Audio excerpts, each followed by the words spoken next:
Can we play video games that have levels of nudity and violence? Alhamdulillah wa salatu wa salamu ala rasulillah sallallahu alayhi wa sallam. Any type of nudity, even animated nudity, is something that lessens the threshold of inhibition of the soul. And therefore, games that have that as an added feature, something that is particularly placed inside it, and some of those games are actually pushing the threshold where one can engage in sexual contact and, it's all virtual.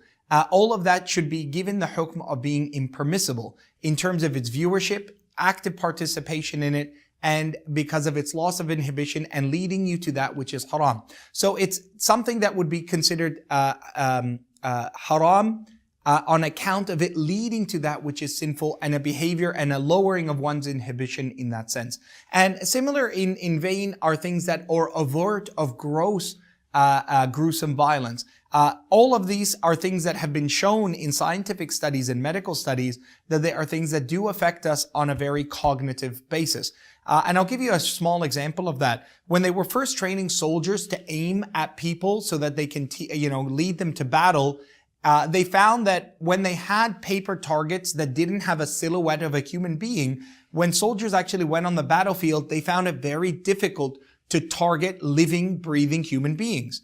So very early on, they said, look, we need to make the shape of a human being. We need to make the shape of a dummy, not just a sand sack. And the moment they made that silhouette, the moment they made a face to it, the moment they made it a target that had a real manifestation, it became much easier for soldiers to actually pull the trigger in regular conflict because they've been trained with that visual representation. May Allah subhanahu wa ta'ala protect us. I do ask you to lessen that threshold. Be very, very careful with our young people. Adhere to the age limit. If it's R18, there's no way that an 11-year-old, as much as they beg, should be allowed to play or view that game. Thank you for watching. Please subscribe to the channel and like the videos so that you can get notified of the new releases and consider donating to this worthy cause.